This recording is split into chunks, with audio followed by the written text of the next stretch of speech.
Hello students, welcome back to BTR English YouTube channel. Students, మన ఏపీలో రీసెంట్గా intermediate second year exams అయితే complete అయినాయి కదా. మీరు కూడా ఇంటర్మీడియట్ సెకండ్ ఇయర్ ఇంగ్లీష్ ఎగ్జామ్ని బాగా రాశారా? మీలో ఎంతమందికి 90+ మార్క్స్ అయితే వస్తాయనుకుంటున్నారు? మరి 90+ మార్క్స్ రావడానికి మీరు ఈ కింద చెప్పినటువంటి విషయాల్ని పాటించారా లేదా? అసలు ఇంటర్మీడియట్ బోర్డు మీ సెకండ్ ఇయర్ ఇంగ్లీష్ పేపర్ని ఎలా కరెక్షన్ చేస్తుంది అనేటువంటి విషయాలన్నింటినీ కూడా ఈరోజు ఈ వీడియోలో మనమైతే తెలుసుకుందాము. ఈ వీడియోని ఎండ్ వరకు చూడండి, ఖచ్చితంగా చాలా ఇంట్రెస్టింగ్గా ఉంటుంది. మీరు ఇంటర్మీడియట్ బోర్డు పేపర్ కరెక్షన్ ఎలా ఉంటుంది అనేటువంటి విషయం ఈ వీడియోని చూస్తే మీకు ఖచ్చితంగా తెలుస్తుంది. మరి ఇంకెందుకు లేట్, ఈరోజు మన వీడియోని స్టార్ట్ చేసేద్దామా?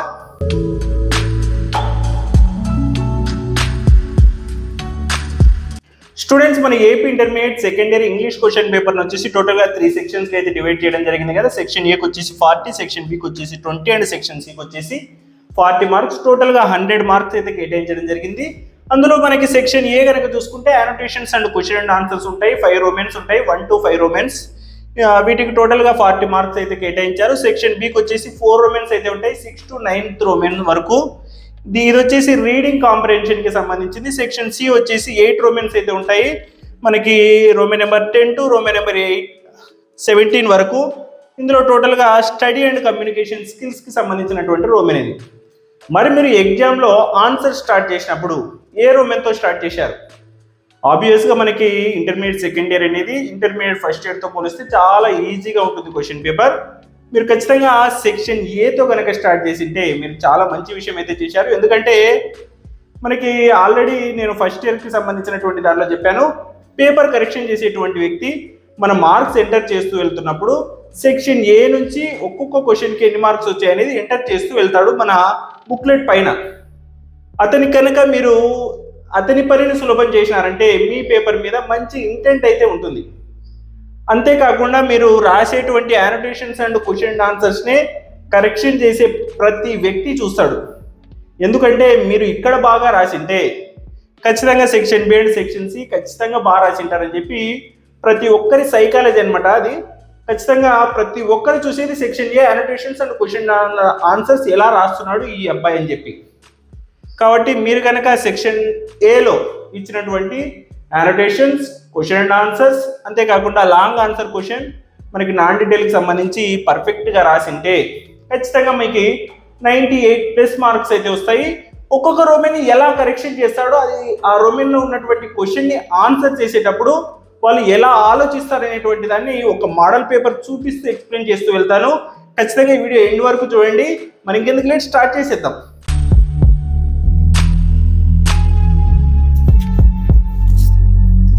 స్టూడెంట్స్, మన ఏపీ ఇంటర్ సెకండ్ ఇయర్ పేపర్ని బోర్డు ఎలా కరెక్షన్ చేస్తుంది, బోర్డులో ఎగ్జామినర్స్ ఎలా కరెక్షన్ చేస్తారో తెలుసుకుందాము.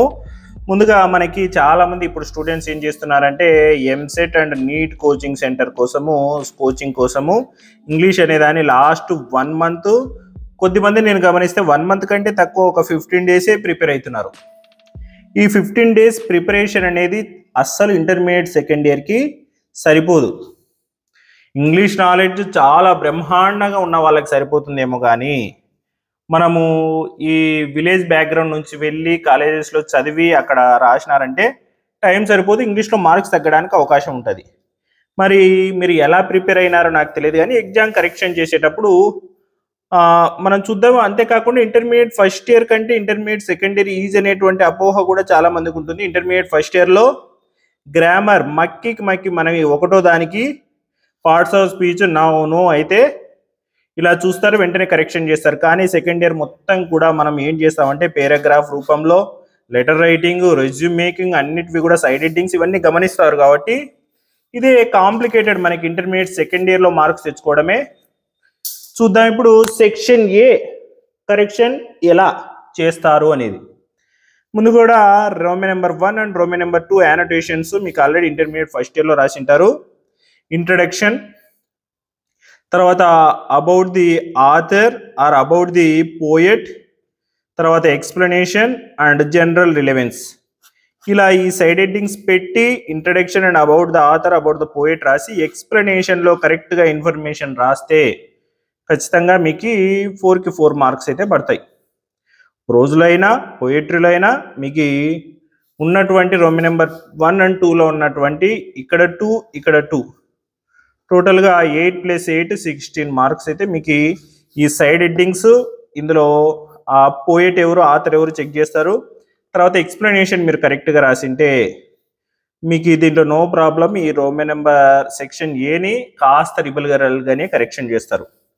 తర్వాత Roman number 3 and Roman number 4, ఈ Roman number 3 and Roman number 4లో వచ్చేసి క్వశ్చన్ అండ్ ఆన్సర్స్. ఇందులో కూడా ఆల్ ఇన్ వన్ క్వశ్చన్స్ అని చెప్పి చదివింటారు మీలో చాలా మంది కూడా. అలా చదివింటే కింద కామెంట్ చేయండి, నేను కూడా చదివినానని చెప్పి. ఆల్ ఇన్ వన్ క్వశ్చన్ అంటే ఆ లెసన్లో ఉన్నటువంటి క్వశ్చన్స్ మొత్తానికి కూడా ఒకటే ఆన్సర్ ఉంటుంది, అది సెట్ అయిపోతుంది. అది రాసినా కూడా సెక్షన్ ఏకి రెబరల్గానే కరెక్షన్ చేస్తారు. కాబట్టి మీరు అది పర్ఫెక్ట్గా నేర్చుకుని వర్డ్స్ ఫార్మేషన్, సెంటెన్స్ ఫార్మేషన్ తప్పు లేకుండా రాస్తే ఖచ్చితంగా ఇక్కడ కూడా 16 మార్క్స్ అయితే ఈ 2 రోమన్లో సంపాదించవచ్చు.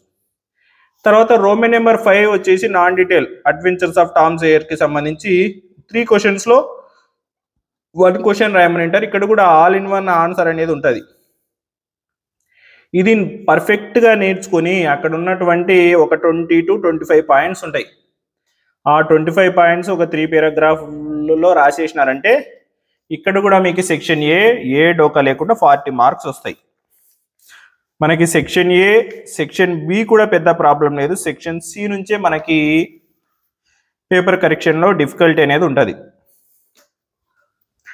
సెక్షన్ బి కనుక చూస్తే రోమన్ నెంబర్ 6 ప్రోజ్కి సంబంధించి, రోమన్ నెంబర్ 7 వచ్చేసి నాన్ డీటెయిల్కి సంబంధించినటువంటి పారాగ్రాఫ్స్ వస్తాయి. మీ లెసన్లవి కాబట్టి లెసన్లలో ఉండేటువంటి క్యారెక్టర్స్ యొక్క నేమ్స్ అడగొచ్చు, లేదా ఆ క్యారెక్టర్స్కి సంబంధించినటువంటి ఏదైనా ఒక ఇన్ఫర్మేషన్ అడగొచ్చు.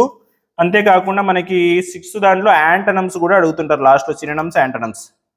సో ఇది కాస్త డిఫికల్ట్. ఇవి బాగా లెసన్ రీడ్ చేసిన వాళ్ళకి రాసింటారు. అలా కనుక రాసింటే వీటిని కూడా కీ ఆన్సర్ లాగా, అంటే ఒకటే వర్డ్ వచ్చేలాగా రాయకుండా ఇచ్చినటువంటి సెంటెన్స్ కంప్లీట్గా, అంటే ఒక సెంటెన్స్ రూపంలో ఆన్సర్ ఉండి ఆ కీవర్డ్ ఉండి ఆ కీవర్డ్ కింద అండర్లైన్ చేసింటే ఎగ్జామినర్ కరెక్షన్ చేస్తాడు. లేదంటే మీరు ఓన్లీ వర్డ్ రాస్తే దానికి హాఫ్ మార్క్ వేసేస్తారు. ఇది మీరు ఎగ్జామ్లో ఎలా రాసినారనేది మీరే గుర్తు తెచ్చుకోవాలి. తర్వాత ఒక అడ్వర్టైజ్మెంట్కి క్వశ్చన్స్, ఆ క్వశ్చన్స్కి ఈజీగా ఆన్సర్స్ అయితే చేసింటారు. ఇది కూడా మనము సెంటెన్స్ రూపంలో ఆన్సర్ చేసింటే 1 మార్క్, లేకపోతే హాఫ్ మార్క్ వస్తుంది. తర్వాత నాన్ వెర్బల్ ఇన్ఫర్మేషన్ ఉంటుంది. అంటే ఒక పై చార్టో లేకపోతే బార్ గ్రాఫో, ట్రీ డయాగ్రామో అట్లా ఉండి దాని కింద క్వశ్చన్స్ అడిగింటారు. ఇవి కూడా కేవలం కీవర్డ్ కాకుండా సెంటెన్స్ మొత్తం రాస్తే 1 మార్క్, లేదంటే హాఫ్ మార్క్. ఇలా సెక్షన్ బి మీరు సెంటెన్స్ రూపంలో ఆన్సర్ రాస్తే 1 మార్కు, వర్డ్ రూపంలో రాస్తే హాఫ్ మార్కు. ఎలా రాసినారనేది మీరే గుర్తు తెచ్చుకోవాలి. తర్వాత సెక్షన్ సి నుంచి మనకి చాలా కాంప్లికేటెడ్గా ఉంటుంది లెటర్ రైటింగ్లో హెడ్డింగ్ ఫార్మల్ లెటరా, ఇన్ఫార్మల్ లెటరా, తర్వాత టు అడ్రస్, డేట్, తర్వాత subject, body of the letter, complimentary close, తర్వాత సిగ్నేచర్, ఇవన్నీ కూడా ఉంటూ ఇక్కడ బాడీ ఆఫ్ ద లెటర్ పర్ఫెక్ట్గా రాస్తే ఈ స్టెప్స్ అన్నీ కూడా చెక్ చేసి ఒక్కో స్టెప్స్కి కొంతమంది హాఫ్ మార్క్ వేసుకుంటారు, కొంతమంది 1 మార్క్ వేసుకుంటారు. ఈ బాడీ ఆఫ్ ద లెటర్కి 2 మార్క్స్ కొంతమంది వేసుకుంటారు, 3 మార్క్స్ కొంతమంది వేసుకుంటారు, లేదా 1 మార్క్ కూడా కొంతమంది వేసుకునే వాళ్ళు ఉన్నారు. అది మీ అదృష్టాన్ని బట్టి. ఈ స్టెప్స్ అన్ని కూడా కరెక్ట్ రాసింటే 5 మార్క్స్ వస్తాయి. ఒక ప్రాసెస్ని డిస్క్రైబ్ చేస్తూ అక్కడ ఆల్రెడీ షార్ట్ పారాగ్రాఫ్ని రాయమని చెప్పి అడుగుతారు.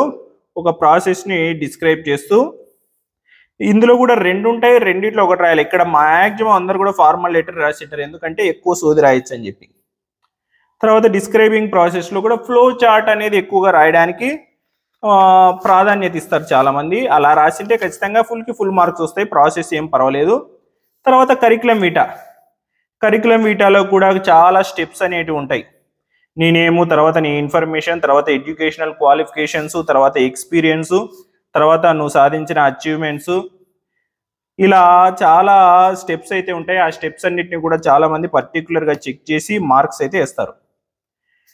ఫామ్ ఫిల్లింగ్ మనకి ఈజీగా మార్క్స్ వచ్చేది. ఫామ్ ఫిల్లింగ్ 1 to 10 బ్లాంక్స్ అయితే ఉంటాయి. 1 2 3 4 5 6 అని నెంబర్స్ వేసి ఆ 10 బ్లాంక్స్లో ఏం రాస్తావు అనేది రాసేస్తావు. ఇక్కడ ఈజీగా 5 మార్క్స్ వచ్చేస్తాయి, దీని గురించి ఏం బాధ లేదు. తర్వాత డైలాగ్ కన్స్ట్రక్షన్లో ఖచ్చితంగా పర్సన్ 1 పర్సన్ 2 అక్కడ ఏదైతే ఇచ్చింటారో వాళ్ళకి సంబంధించి ఒక్కొక్క పర్సన్కి 10 లైన్స్, ఈ పర్సన్కి 10 లైన్స్ కనుక టోటల్గా 20 లైన్స్ రాసింటే అక్కడ ఇచ్చినది మనం ఆ మోస్తారుగా రాసినా కూడా ఇక్కడ 10 దీనికి 10 టోటల్ 20 లైన్స్ కనపడితే ఇక్కడ 5 మార్క్స్ అయితే వస్తాయి. తర్వాత నోట్ మేకింగ్, ఒక పేరాగ్రాఫ్ ఇచ్చి ఆ పేరాగ్రాఫ్ని మీరు హెడ్డింగ్ కరెక్ట్గా రాసింటే ఆ పేరాగ్రాఫ్కి సూట్ అయ్యే హెడ్డింగ్ రాసి నోట్ మేకింగ్. కొంతమంది కొన్ని రకాలుగా నోట్ మేకింగ్ అనేది రాస్తుంటారు, కొంతమంది పాయింట్స్ రూపంలో రాస్తారు ఇచ్చిన ఇన్ఫర్మేషన్ బట్టి. కొంతమంది డైరెక్ట్గా అక్కడ పై చార్ట్ రూపంలో రాయగలిగితే మధ్యలో పై చార్ట్స్ వేస్తుంటారు. మీరు రాసేదాన్ని బట్టి అక్కడ వాళ్ళకి ఇచ్చిన కీని బట్టి మీరు రాసింది వాళ్ళకి ఇచ్చినటువంటి కీలో దగ్గరగా ఉంటే మార్క్స్ అయితే పడతాయి. తర్వాత words and meanings match the following, ఇక్కడ ABCDE F, ఇక్కడ 1 2 3 4 5 6 లేదా ఇక్కడ 1 2 3 4 ఇక్కడ ఇచ్చినటువంటిది మొత్తం రాసి మ్యాచ్ ద ఫాలోయింగ్లో 1 3 6 4 ఇట్లా రాస్తేనే మార్క్స్ పడతాయి. కొంతమంది A1 B3 ఇట్లా తొందరలో రాసి వచ్చింటారో లేకపోతే వాళ్ళు అలా రాసిన మార్క్స్ పడతాయని రాస్తారు, కానీ కొంతమంది ఎగ్జామినర్స్ ఇలా రాస్తే హాఫ్ మార్కే వేసేస్తారు. తర్వాత మేక్ ద స్ట్రెస్, ఇక్కడ వర్డ్ మొత్తం రాసి ఆ వర్డ్ పైన ఏ ప్లేస్లో స్ట్రెస్ ఉంటుందో ఆ ప్లేస్లో స్ట్రెస్ మార్కు బాగా కనపడేలాగా వేసి పక్కన ఎటువంటి చుక్కలు పెట్టకుండా ఉంటే ఇవి 5 రాస్తే సరిపోతుంది. కాబట్టి 5కి 5 మార్క్స్ అయితే ఇక్కడ సంపాదించవచ్చు. సో ఇంటర్మీడియట్ ఫస్ట్ ఇయర్ కంటే సెకండ్ ఇయర్ ఎగ్జామ్ రాయడం ఈజీ, కానీ పేపర్ కరెక్షన్లో చాలా కాంప్లికేటెడ్స్ అనేవి ఉంటాయి. ఆ ఎగ్జామినర్ని బట్టి మన కరెక్షన్ అనేది ఉంటుంది. కాబట్టి మ్యాక్సిమం బాగా రాసినారంటే 90+ మార్క్స్ వస్తాయి, కానీ 98 రావాలంటే మీకు word formation, centre formation, spellings అన్నీ కరెక్ట్గా వచ్చినప్పుడు మాత్రమే మీకు 98 95 పైన మార్క్స్ అయితే వస్తాయి. మీకు ఇంగ్లీష్లో బాగా నాలెడ్జ్ ఉంటే ఖచ్చితంగా 98 అయితే వస్తాయి, నో ప్రాబ్లం. ఇది స్టూడెంట్స్ మన ఏపీ ఇంటర్మీడియట్ సెకండ్ ఇయర్కి సంబంధించి పేపర్ బోర్డు వాళ్ళు ఎలా కరెక్షన్ చేస్తారనేటువంటి విషయం మనకు ఆల్రెడీ ఇచ్చినటువంటి బుక్లెట్ పైన క్వశ్చన్ వైజ్గా ఉంటాయి. ఆ క్వశ్చన్స్లో మీకు వచ్చినటువంటి మార్క్స్ మొత్తాన్ని కూడా ఎంటర్ చేసేస్తారు, లాస్ట్గా టోటల్ మార్క్స్ అయితే ఇస్తారు. మీరు ఒకవేళ ఫెయిల్ అయినారంటే మీకు డౌట్ ఉంటే మీరు రీవెరిఫికేషన్ పెట్టుకొని మీ పేపర్ మొత్తం కూడా ఆన్లైన్లో స్కాన్ చేసి మీరు ఇచ్చిన ఈమెయిల్కి అయితే వాళ్ళు పెడతారు, మీరు చెక్ చేసుకోవచ్చు. ఇది మన వీడియో స్టూడెంట్స్. ఈ వీడియో కనుక మీకు నచ్చితే ఖచ్చితంగా ఈ వీడియోని లైక్ చేసి మీ ఫ్రెండ్స్ అందరికీ షేర్ చేయండి. Thank you for watching our video students. Thank you, bye.